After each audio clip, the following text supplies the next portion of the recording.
नमस्कार, स्वागत है आपका। और बात हम यहाँ पर सोने चांदी की करेंगे, जहाँ पर तेजी के साथ आज के दिन में कारोबार होता हुआ नजर आया है। हमारे लिए ट्रंकेटेड वीक है, लेकिन अंतर्राष्ट्रीय बाजारों में कल भी यहाँ पर कारोबार होने वाला है। और जिस तरह की हेडलाइंस अभी भी यहाँ से अंतर्राष्ट्रीय बाजारों से टैरिफ को लेकर आ रही हैं कि कौन सी कंट्री किस तरह से नेगोशिएट कर रही है, उसका सीधा असर हमने यहाँ पर प्राइसेस में आता हुआ देखा है। सबसे बड़ा इम्पैक्ट आज इसी चीज़ का है कि 104% का टैरिफ यूएस की तरफ से आज चाइना पे लग जाएगा। और एक सेफ हेवन बाइंग के तौर पर सोने में करीबन $2.25% की तेजी के साथ फिलहाल कारोबार है। आप देख सकते हैं $3045 प्रति आउंस यहाँ पर वापस आ चुका है। 3170 के आसपास का ऑल टाइम हाई है। और रिसेंट ही पिछले कुछ दिनों में 2955 का लो हमने यहाँ पर बनता हुआ देखा था। काफ़ी हद तक चांदी का भी वही सीन है। हाइज 34.5 के आसपास के हाइज बनाने के बाद $28.2 पर आउंस का हमने लो बनता हुआ देखा। और आपकी स्क्रीन पर $30 यहां पर वापस आ चुका है। तो क्लियरली अच्छा खासा सपोर्ट और एक स्ट्रॉन्ग रीबाउंड सोने और चांदी दोनों में देखने को मिला है। यहां से प्राइसेस कैसे रह सकते हैं और अगर आपको खरीदारी करनी है तो क्या लेवल्स वॉच करने चाहिए, इस पर करेंगे चर्चा। हमारे साथ अब कार्यक्रम में यहाँ पर राहुल मेहता जुड़ चुके हैं, मेहता सिल्वर एम्पोरियम के। राहुल हाय, शुक्रिया साथ जुड़ने के लिए। किस तरह से पहले तो चांदी की इस वॉलेटाइल मूव्स को आप डील कर रहे हैं? चांदी में काफी ज्यादा वॉलेटिलिटी चल रही है और वो होने भी वाला है, बिकॉज जिस हिसाब से चांदी बढ़ी थी, चांदी में 5-10% का करेक्शन अभी एक आम बात होगी, क्योंकि लोगों को भी मालूम है कि इसमें बहुत ज्यादा वॉलेटिलिटी होती है। जैसे ऊपर में दिखने जाए 1,02,000 का काफी स्ट्रॉन्ग रेजिस्टेंस था जो उसने क्लोज नहीं कर पाया उसके नीचे, और नीचे में चांदी में करीब करीब 87,000 तक नीचे में करेक्शन दिया। तो हम मुझे जो पर्सनली लग रहा है, चांदी में 86,500 का काफी स्ट्रॉन्ग सपोर्ट है लोअर लेवल्स पे, और ऊपर में 92,500 के आसपास चांदी रेंज बाउंड रहेगी। मगर ये कैसे टैरिफ प्ले आउट करते क्या होएगा, उससे काफी कुछ चांदी की प्राइसेस पे इम्पैक्ट करेगा, क्योंकि चांदी एक मेजोरिटी देखने जाए तो एक इंडस्ट्रियल कमोडिटी है, और अगर ओवरऑल कई टैरिफ की वजह से कहीं भी स्लो डाउन आता है तो चांदी की प्राइसेस पे भी इम्पैक्ट करता है। राहुल, काफी सारी रिपोर्ट्स ये दर्शाती हैं कि इस साल में चांदी सोने से बेहतर कर सकती है और ये तीसरा साल है कि हम यही रिटोरिक यहाँ पर सुनते हुए नजर आ रहे हैं। आपको लगता है क्या ये साल फाइनली वो हो सकता है जब चांदी बेहतर करे? जी देखो, चांदी आउट परफॉर्म, हमें लगता है कि इस साल भी चांदी आउट परफॉर्म करनी चाहिए गोल्ड को, और ऊपर के स्तरों के अंदर 1,15,000 से लेकर 1,25,000 तक भी क्लोजिंग देनी चाहिए टुवर्ड्स दिवाली के आसपास। राहुल, किस तरह की बाइंग है करंट लेवल्स पे? क्योंकि जो first quarter of calendar year है, हम सब जानते हैं बहुत बेहतरीन खरीदारी नहीं रही है। लेकिन जिस तरह की बहुत बड़ी करेक्शन अपने हाई से चांदी ने यहाँ पर दर्ज की है, जहाँ पर पिछले हफ्ते 12 से 13% की गिरावट हमने आता हुआ देखा था, क्या इन लेवल्स पे अब बाइंग है? और क्या वो कन्वर्ट करेंगी इस चीज़ को कि हम इम्पोर्ट्स बेटर होता हुआ देखें? ये चांदी की प्राइसेस नीचे आने से डेफिनेटली डिमांड में बड़ा इम्पैक्ट आएगा, बिकॉज ऊपरी प्राइसेस पे चांदी की डिमांड थोड़ी कम थी। और इतना बड़ा करेक्शन आने के बाद में आगे की शादी ब्याह की सीजन भी है, वेडिंग सीजन काफी स्ट्रॉन्ग है, तो चांदी की बाइंग इस लेवल पे अच्छी आ रही है, और लोगों को ये लेवल जो रेट चल रहे हैं चांदी को काफी कंफर्टेबल है, लोग चांदी की बर्तन खरीदने हैं ये रेट्स पे। हम्म। और क्या इज दैट, क्या जो लोग ज़्यादा खरीद रहे हैं, क्या बर्तन है, कॉइन्स हैं, बार्स हैं, ज्वेलरी है, आर्टिफैक्ट्स है, क्या ज़्यादा खरीदा जा रहा है? सी चांदी में देखने जाए तो बर्तन की डिमांड काफी अर्स से स्टेडी चल रही है, उसमें कोई प्राइसेस के हिसाब से कोई ज्यादा हाइक भी आती है, और मतलब कंसिस्टेंटली 10-15% की ग्रोथ देखनी जाती है आर्टिकल्स के अंदर। और जो मेजर ग्रोथ आ रही है सिल्वर ज्वेलरी के अंदर आ रही है, वो काफी स्ट्रांग है, वो ईयर ऑन ईयर हमें दिख रहा है कि 80-90% की ग्रोथ दिखा रही है। और जैसे जैसे चांदी के सोने के प्राइसेस बढ़ रहे हैं, उसका डायरेक्ट इम्पैक्ट और बेनिफिट देखने जाए तो चांदी को हो रहा है, बिकॉज आज की डेट में चांदी की जो ज्वेलरी अवेलेबल है मार्केट के अंदर, that is as good as सोने की ज्वेलरी जो मार्केट में अवेलेबल है। तो उससे काफी फर्क पड़ता है कि लोगों का सोने के प्राइस इतने बढ़ने के हिसाब से लोग चांदी की ज्वेलरी को काफी प्रेफरेंस दे रहे हैं। वेल एब्सोल्युटली, सोने और चांदी दोनों में यहाँ पर अच्छी खासी खरीदारी देखने को मिली है। और जैसे वो नंबर्स राहुल ने हमारे साथ शेयर किए हैं, चाहे वो बर्तन है या फिर ज्वेलरी, दोनों में ही अच्छी खासी ग्रोथ देखने को मिली है। सोने पर बात करेंगे, कार्तिकेय बुलियन के दीपक सोनी अब हमारे साथ जुड़ चुके हैं। दीपक जी नमस्कार। और अच्छा खासा दिन है आज गोल्ड बुल्स के लिहाज से भी, क्योंकि 2% की तेजी के साथ हम कारोबार कर रहे हैं। आप इन प्राइसेस को कैसे देखते हैं? लोज से अच्छी खासी तेजी यहाँ पर बनते हुए नजर आई है। क्या करंट लेवल्स पे सौदे हैं? इंडियन मार्केट्स में किस तरह की खरीदारी है?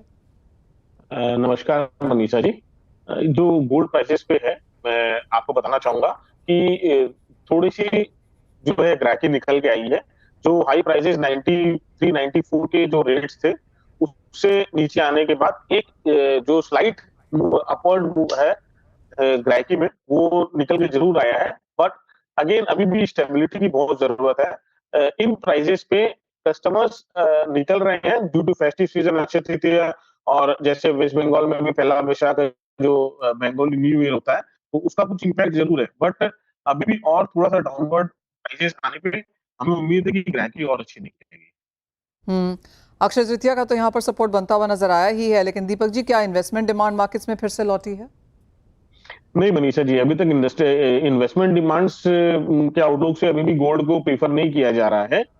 सिल्वर के ऊपर जरूर जो है इन्वेस्टमेंट के तौर पे देखा जा सकता है, बट गोल्ड अभी भी इन्वेस्टमेंट के तौर पे प्रेफर नहीं हो रहा है। कॉइंस और जो बार्स की जो सेल्स होती है गोल्ड की, वो अभी भी स्लो है, और अक्षय तृतीया के आसपास ही कुछ लोग कभी रुक भी जाते हैं। अक्षय तृतीया जैसे आने वाला हो तो कुछ अपने इन्वेस्टमेंट को उस टाइम पीरियड के लिए सेव भी रखते हैं।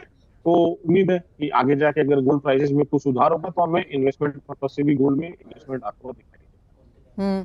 दीपक जी, किस तरह की कॉन्वर्सेशंस ये आप सुन रहे हैं यहाँ पर ऑन ग्राउंड? लोगों को लगता है कि प्राइसेस यहाँ से और बहुत ऊपर जाएंगे, क्योंकि एक बहुत ही मिक्स सा नॉइस है अब बाजारों में कि यहाँ से प्राइसेस बहुत नीचे जा सकते हैं। कुछ लोग 2500-2200 तक की बातें कर रहे हैं, कुछ 4000 की बातें कर रहे हैं।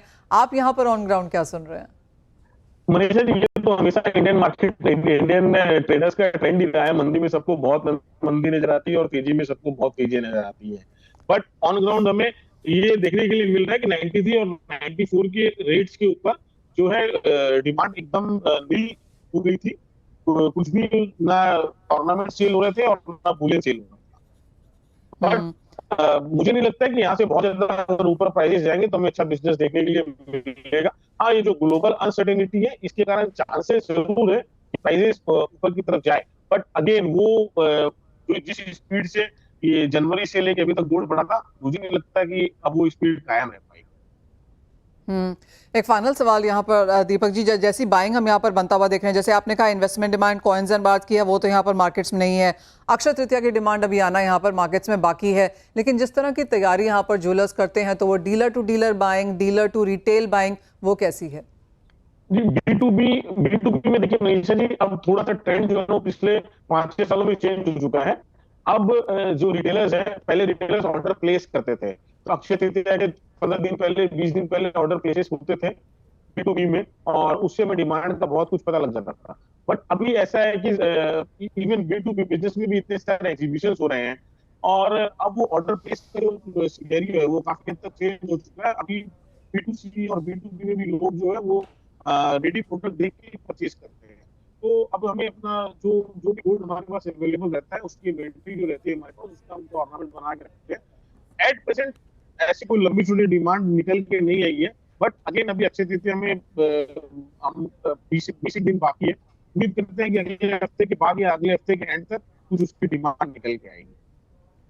चलिए, होप्स ऑफ कोर्स यहाँ पर काफ़ी स्ट्रांग है, चाहे वो सोना है या चांदी है। अब अगला जो बड़ा फेस्टिवल ज्वेलरी मार्केट के लिए है वो अक्षय तृतीया है, जहाँ पर बाइंग होती है, कस्टमरी भी होती है, टोकन वाइज भी होती है, और क्योंकि ऑस्पिशियस दिन है तो जिन लोगों को आगे की शादी के लिए खरीदना होता है वो भी इस दिन यहाँ पर खरीदते हैं, तो वो एक बड़ी एक्सपेक्टेशन यहाँ पर बनती हुई।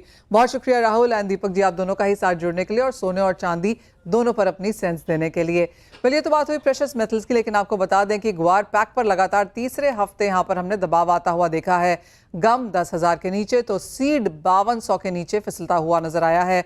हमारे साथ अशोक इंडस्ट्री के CFO राजेंद्र धारीवाल है। राजेंद्र जी नमस्कार। पिछले 2 साल का अगर रिपोर्ट कार्ड उठा के देखा जाए तो ग्वार एज अ पैक में गिरावट बनते हुए नजर आई है, और ये साल भी कोई बहुत डिफरेंट नहीं है, लोअर लोज यहाँ पर बनते हुए दिखे हैं। कैसे देखते हैं आप ओवरऑल बाजार, और जो कच्चे तेल में इतनी ज्यादा बिकवाली देखने को मिली है उसका कितना असर? नमस्कार मनीषा जी।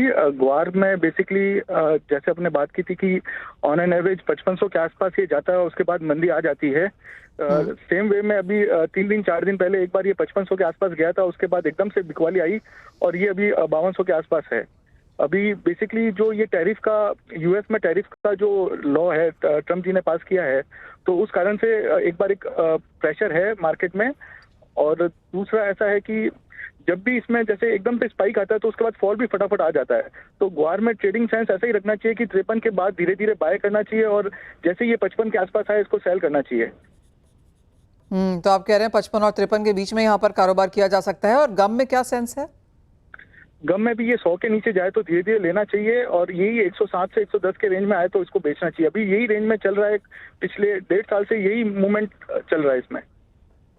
राजेंद्र जी, जिस तरह का सेल ऑफ कच्चे तेल में देखने को मिला है, क्या उसका इम्पैक्ट आप आता हुआ देखते हैं प्राइसेस में? प्राइसेस में उसका भी इम्पैक्ट है, उससे ज्यादा इम्पैक्ट एक्चुअली टैरिफ का है। बेसिकली इंडिया से जो गुड्स एक्सपोर्ट होंगे उसमें ग्वारगम ऑलमोस्ट 20% जो टोटल प्रोडक्शन है उसका एक्सपोर्ट यूएस में होता है।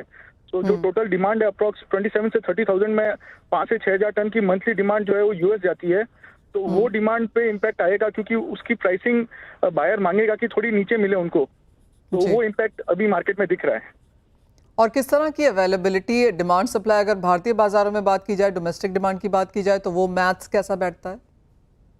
हाल फिलहाल में अभी जो प्राइस चल रहे हैं उसमें माल अवेलेबल हो रहा है, और इस रेंज में सप्लाई काफी ठीक है। ऐसी बात नहीं है कि सप्लाई नहीं है, बट अभी जो नेक्स्ट क्रॉप आएगी वो 6 महीने बाद आएगी। सो जो नीचे भाव में धीरे धीरे माल एक्यूमुलेट करेगा उसको एक बार 54-55 की रेंज में एग्जिट को ऑप्शन एक नहीं 2-3 बार मिलेगा। तो पॉइंट यही है कि इन भावों में सेलिंग नहीं करनी चाहिए और धीरे धीरे नीचे में एक्यूमुलेट करना चाहिए। पॉइंट। राजेंद्र जी, बहुत शुक्रिया साथ जुड़ने के लिए। तो वो गुआर की स्थिति है, निचले स्तरों पर खरीदारी करने के लिए आप यहाँ पर देखें, जो अगली फसल है वो 6 महीने बाद आएगी, तो 6 महीने यहाँ पर कुछ सपोर्ट प्राइसेस में बना रह सकता है।